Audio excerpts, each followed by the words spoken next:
Dalam nama Bapa, Putra, dan Roh Kudus. Amin. Bapa di surga, kami datang saat ini untuk memuji dan menyembah-Mu. Bertakhtalah di atas puji-pujian kami. Kami mau bermazmur dan menyanyikan puji-pujian bagi-Mu.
Ya Tuhan, segala pujian dan syukur padamu, kerana memanggil kami anak-anak-Mu, sebab Engkau adalah Allah dan Bapa kami. Terima kasih kerana membimbing kami untuk rela dipakai dan dibentuk sesuai dengan kehendak-Mu. Ini kami ya Bapa, dengan segala kekurangan kami serahkan hidup kami ke dalam tangan-Mu.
Ya Allah yang pengasih, dalam kehidupan kami terkadang merasa putus asa karena kegagalan-kegagalan kami dalam mengikuti kehendak-Mu.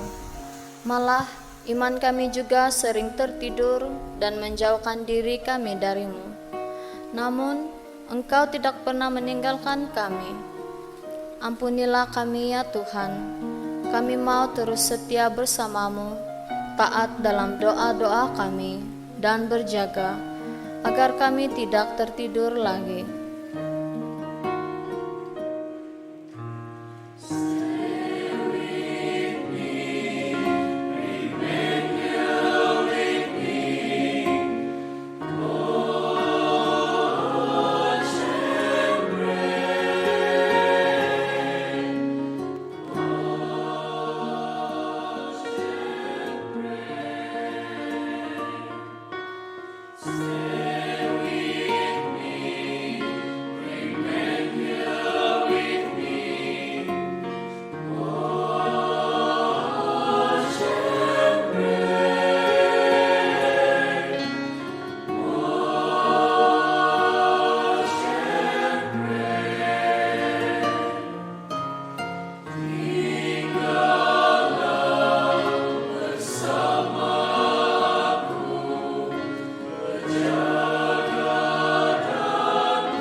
Ya Tuhan, begitu besarnya pergolakan dalam hidup kami yang membuatkan kami kecewa, runsing, dan terluka. Betapa kami memerlukan kekuatan dari-Mu ya Tuhan, karena kami tidak mampu berjalan sendirian. Terima kasih ya Bapa, karena sentiasa ada di sisi kami melalui Roh-Mu. Roh Kudus yang memberi kami cahaya agar kami tidak tersandung. Roh Kudus yang memimpin, menghibur, dan menguatkan, agar kami tetap berdiri dalam iman. Ya Roh Kudus, datanglah dan teguhkanlah iman kami.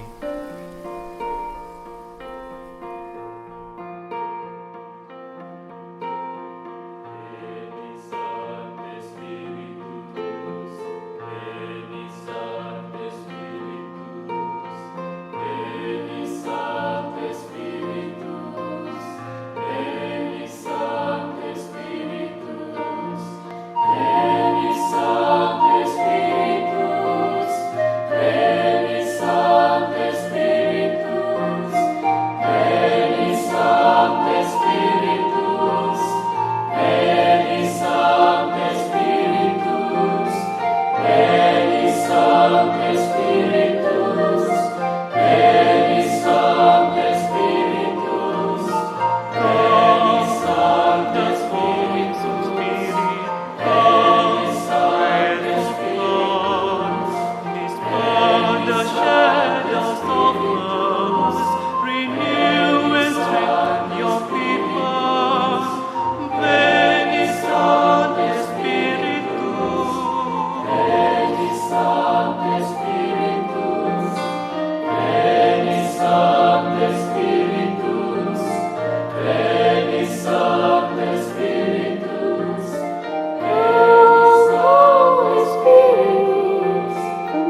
kepadamu ya Bapa, Tuhan langit dan bumi, sebab misteri kerajaan Engkau nyatakan kepada orang kecil. Haleluya, haleluya, haleluya, haleluya, haleluya, haleluya,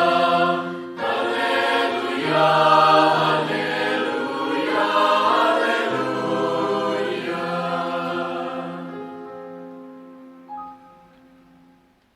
Pembacaan Injil Yesus Kristus menurut Matius.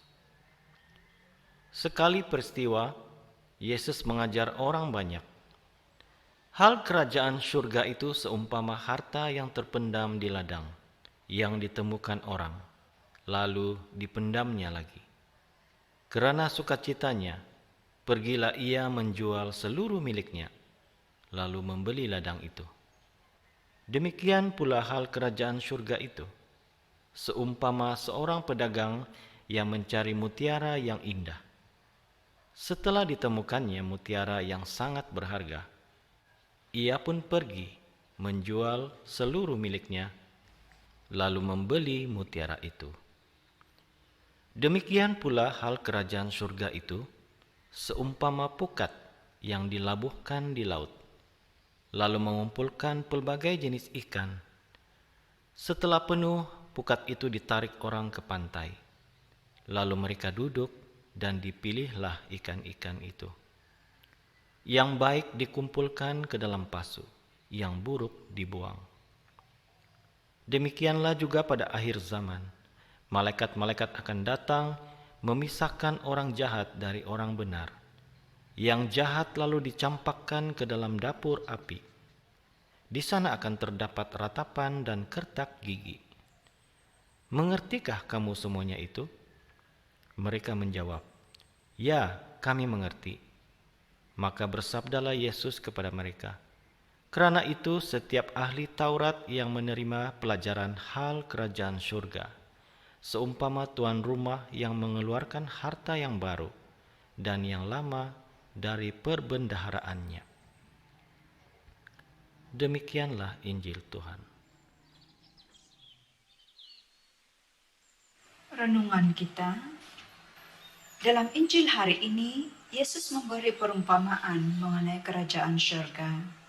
Pertama, kerajaan surga diumpamakan sebagai mutiara yang sangat berharga di sebuah ladang.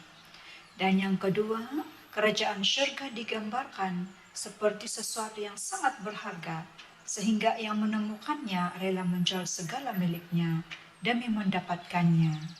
Yang ketiga, kerajaan surga diumpamakan seperti pukat yang menjaringkan berbagai ikan yang baik dan buruk dipisahkannya. Bagaimana pula dengan kita? Apakah yang paling berharga dalam hidup kita? Harta, status, kedudukan? Adakah semua ini memberi jaminan kepada kebahagiaan dan kehidupan abadi? Menurut perumpamaan yang disampaikan oleh Yesus, yang paling berharga adalah kerajaan surga. Sebagai harta yang paling berharga, maka layaklah diperjuangkan untuk mewujudkan kerajaan surga di bumi. Kalau ada orang yang berani menjual segala sesuatu yang dimilikinya demi harta terpendam itu, berarti kita diajak untuk berani melepaskan kelekatan kita pada milik kita yang bersifat duniawi. Milik berarti harta benda maupun status yang kita miliki. Kalau kita terikat pada harta benda, sulit bagi kita berbagi berkat harta pada orang lain. Kalau kita terikat dengan status, mustahil kita mampu merendahkan diri dan melayani orang lain. Tanpa kesediaan dan kemahuan untuk berbagi serta merendahkan diri, maka kerajaan surga tidak akan terwujud di bumi. Marilah kita bertekad untuk mewujudkan kerajaan surga dengan cara belajar melepaskan keterikatan kita pada harta dan status. Dalam arti kata lain, harta dan status tidak digunakan untuk kepentingan diri sendiri.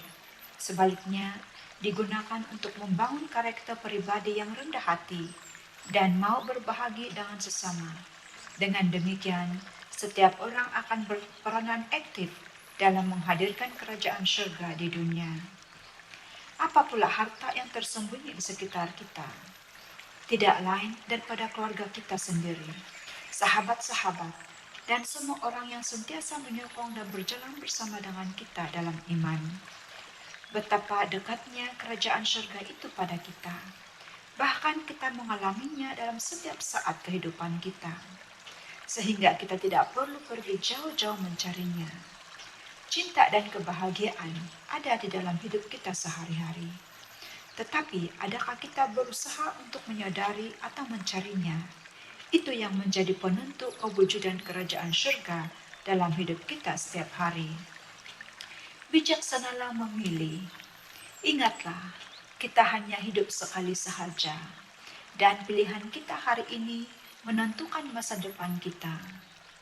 Anda memilih kegembiraan yang sementara atau kegembiraan yang selama-lamanya? Buatlah pilihan. Jangan takut menerka hidup di hadapan. Percaya penuh pada Tuhan pencipta kita. Dia akan membimbing hidup kita di sepanjang perjalanan hidup ini. Pengalaman saya dengan Tuhan, kalau kita rela mengasihi orang lain, kasih yang sama akan balik pada kita. Bila kita bermurah hati pada orang lain, Tuhan akan membalas kita berlipat ganda. Tuhan tidak pernah mengecewakan sesiapa yang mempercayakan hidupnya di tangan Tuhan. Dalam Tuhan tidak ada yang terlalu dalam, tidak ada yang terlalu sukar untuk diselesaikan. Dia sentiasa ada bila kita memerlukan. Tidak kira apa yang telah kita lakukan, Dia sentiasa menunggu kita kembali kepadanya, seperti bapa yang setia menunggu anaknya kembali dari perantauan. Oleh itu, jangan takut memilih Tuhan, karena hidup dalam Tuhan ada sukacita yang sukar untuk diterangkan dalam perkataan, hanya dimengertikan dalam terang iman yang mengalaminya. Akhirnya, jangan mencari ketakutan, melainkan carilah harapan. Jangan pikirkan kekecewaan, tetapi pikirkanlah sukacita dalam semua hal, terutama dalam perkara kecil dan sederhana. Amin. Ya Tuhan, terima kasih atas firman-Mu yang telah memberi kami kekuatan dan kesegaran. Kami percaya bahwa firman-Mu adalah pelita bagi hidup kami, mengajar kami segala sesuatu dalam mempersiapkan diri kami kepada kehidupan kekal. Engkau berkata, "Di rumah Bapakku ada banyak tempat tinggal. Jika tidak demikian, aku tentu sudah mengatakannya." Ya Tuhan, ingatlah kami, anak-anak-Mu yang masih berjuang di dunia ini. Kami berdoa agar kami bersama-Mu dalam kerajaan-Mu kelak.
Ya Tuhan, syukur dan terima kasih kami angkat kepadamu, kerana kami sudah bersatu dalam doa taize sebentar tadi. Terima kasih kerana Engkau hadir di tengah-tengah kami dan bertakhta atas puji-pujian kami. Bapa yang Maha Kasih, kami mohon agar kasih-Mu terus melimpah ke dalam hati anak-anak-Mu ini, kepada para belia, terutama belia di keuskupan kami, agar kami tetap bertahan dalam iman, dan seterusnya menjadi alat karya-Mu melayani sesama kami. Biarlah kami semua menjadi seperti pelita ini, menerangi dan memberi cahaya kepada setiap yang kami temui. Kemuliaan kepada Bapa, Putra, dan Roh Kudus, seperti pada permulaan, sekarang, selalu, dan sepanjang segala masa. Amin. Dalam nama Bapa, Putra, dan Roh Kudus. Amin.